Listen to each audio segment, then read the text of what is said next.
So I read it. I read Haunting Adeline. Now, if you are on any online book community, you most likely have heard of this book. This book was very hyped and it was basically everywhere. Goodreads, YouTube, TikTok, Instagram, it was everywhere. And for a good while there, it was the only book that the internet would push upon me, especially bookTok.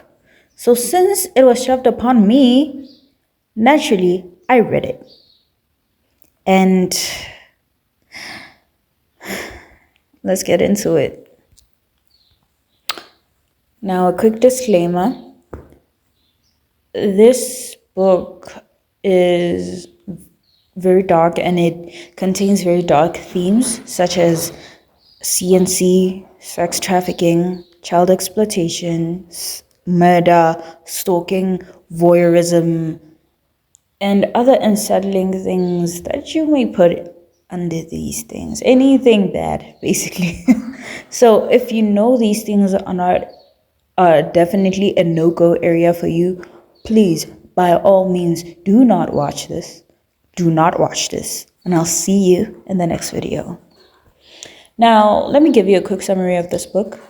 For those that do not know, this book is a dark romance book that follows a main female character named Adeline. Adeline is an author and she recently moved to a manor which had once belonged to her deceased grandmother.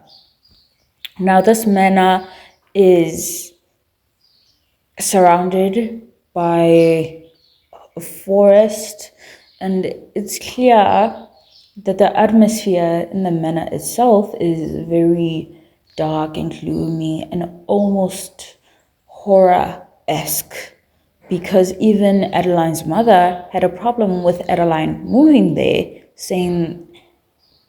talking about how the house was not just old, but the energy that it gave.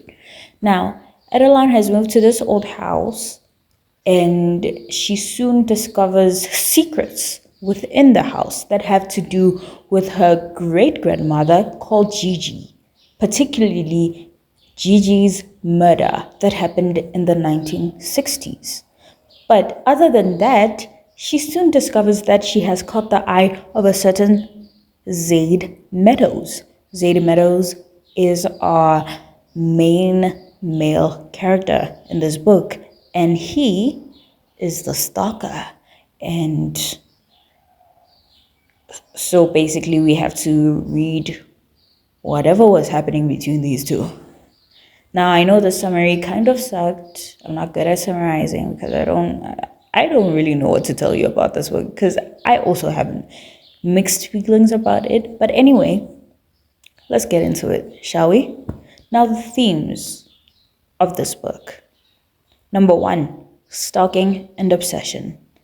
This, I would say, is the central theme of this book. The stalking, the voyeurism, the obsession. That is kind of in the forefront of the start of Zaid and Adeline's relationship. And it's very central to Zaid's character in particular. His obsession with Adeline is shown immediately when he first sees her during a book signing, which is in the beginning of the book. His stalking and obsession with her is depicted throughout the book. We see Zaid taking Adeline's surveillance out and adding his own surveillance in said house. He breaks into said house. He makes sure that his presence is known to Adeline, because we see him leave used glasses that he used to drink alcohol, and we see him leave very prominently, and kind of what I see Zaid, what people like about Zaid majority of the time, saying that he's romantic. He leaves red roses every time he comes by to Adeline, to see Adeline or to stalk Adeline. And I suppose we as the readers have to take this action as being a romantic gesture. Number two, vigilante justice. Zaid operates an underground organization focused on dismantling human trafficking rings. This theme is depicted through graphic scenes of Zaid and his team torturing and killing traffickers. The book presents Zaid's actions as a brutal form of justice, fueled by his own dark past and a desire to protect the innocent. This theme raises a lot of moral questions about whether the ends justify the means. Number three, dark romance and consent, or lack thereof. Now, the romance in this book, and I say romance in quotations because what? The romance between Adeline and Zaid is explicitly labeled as dark romance, and it challenges conventional notions of love and consent. The relationship often involves non-consensual acts, dubious consent, and scenes that explicitly depict sexual violence. The narrative explores the power dynamics between them, with Zaid's controlling and possessive nature clashing with Adeline's struggle for agency. The book delves into the psychological complexities of attraction in the face of fear and trauma. Number four, human trafficking and child exploitation. This is a very, very pervasive and horrific theme, especially prominent in Haunting Adeline, the second book that follows Haunting Adeline. Haunting Adeline. What? No, the second book is Hunting Adeline. The first book that I'm talking about right now is Haunting Adeline. So this theme in particular is very prominent in the second book. This is a duet for those that don't know. It is a duet. The book vividly depicts the horrors of human trafficking, including kidnapping, abuse, and exploitation of victims.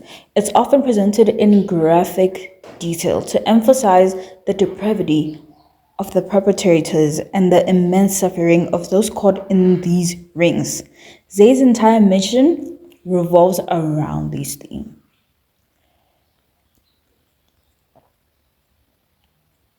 Number 5. Revenge.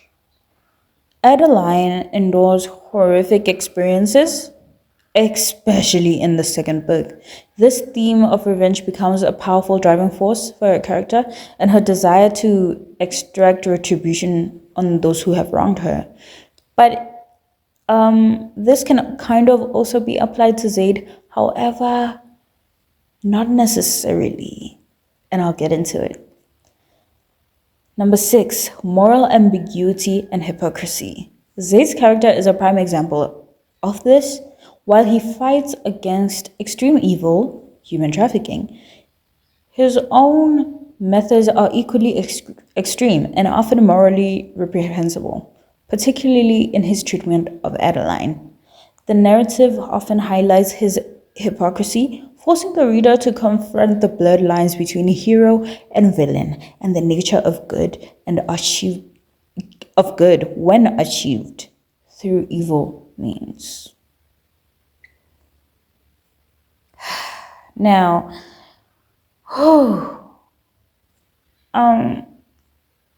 if you have seen, like as I've talked about the themes of the book, I mostly focus on Zayd because Zayd is actually the more interesting character out of the main characters. Adeline in particular, I found her very uninteresting and very boring. The book itself was uninteresting to me. Now, what I found about Adeline in particular, her choices were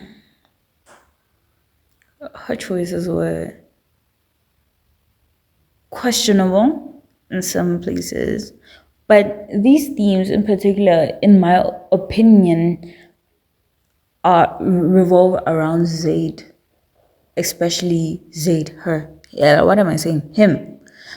Zaid, while he's morally gray, right? Uh, him being this vigilante that fights the bad people, and in this book, the bad people are the people in positions of power, such as politicians. He fights these people, but then he goes on to do the same things to Adeline. What I didn't like about this book, and to me is not consensual non-consent. This is not CNC, it's just non-consent. Because when Adeline says no, he's like, well, I can tell that she wants it. What? And also, don't get me started on the gun scene. When you know, you know. Now, I wanted to talk about the power dynamics in this book, not just with like the power shifts between Adeline and Zane, but also between the protagonists and the villains. This is depicted as physical dominance, psychological manipulation, and strategic maneuvers.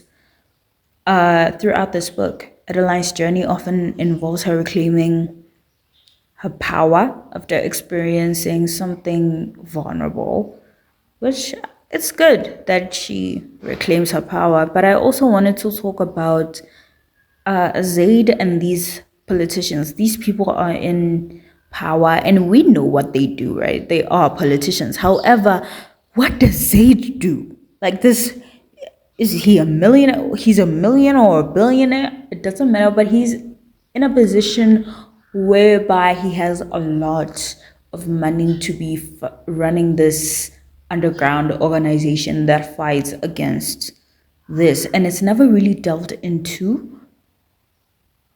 So that's one of the other questions that I had as to Zaid's character being like, where do you get this money? What do you do? Where do you work? Where? I will say the themes are depicted through a combination of graphic and detailed descriptions.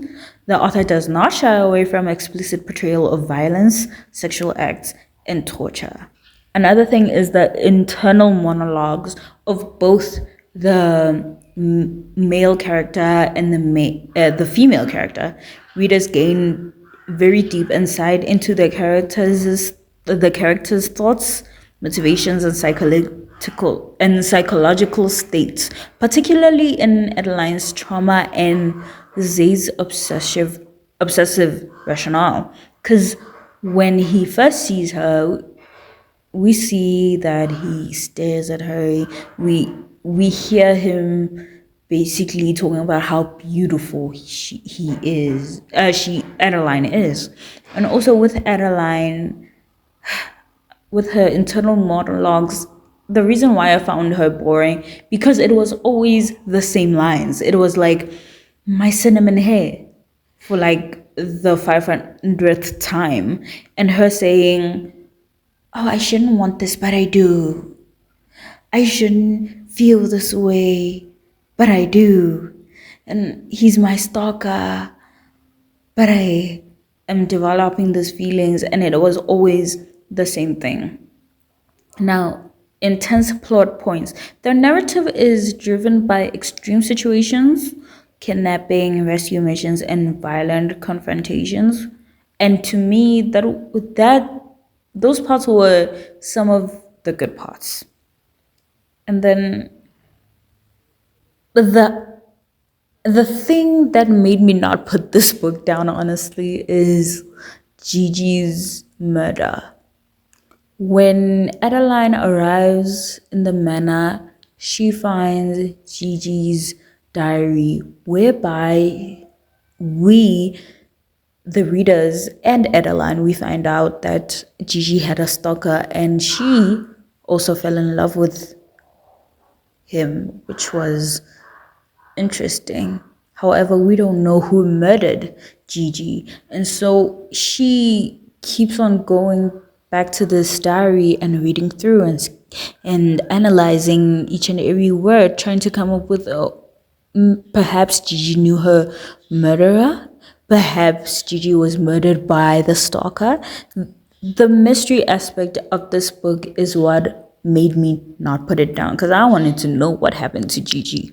Otherwise, unfortunately, I did not care about Adeline or about Zaid or about the relationship. I truly did not care. It wasn't moving for me. Even though it was depicted in a way that they were meant for each other, with Zaid's stalker tendencies feeding into Adeline's fantasy of being watched and the voyeurism and her loving that and her basically being claimed, which Zaid would do constantly with him being saying they've been reincarnated and in every life they've been together, and the next life if they die he would make sure that they would be together.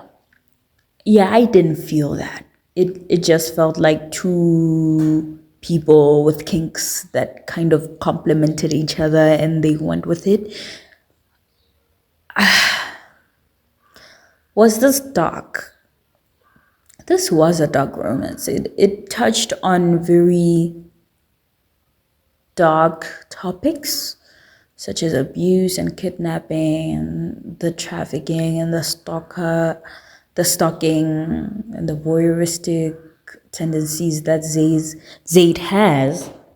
It was dark. However, it wasn't as dark as I expected it to be, and it wasn't as interesting as I expected it to be. It wasn't moving. It was just there. And that's why after I finished this book, I couldn't necessarily say I hate it. I certainly didn't love it. I certainly didn't love it, but I wouldn't say I hated it. It was just meh. And I expected more than meh from a book that was so hyped in most book spaces. So, yes, that was my 2 cents on Haunting Adeline. I don't think I'll do the second one. I've read the second one and yeah, no, it was worse. It was worse than this one. This one I read. I most likely will not read again. And if I do read it again, then I want to torture myself to death and punish myself for something that I did. I don't know. I don't know. Anyway, I hope you like and subscribe, and I'll be back with another one very, very soon.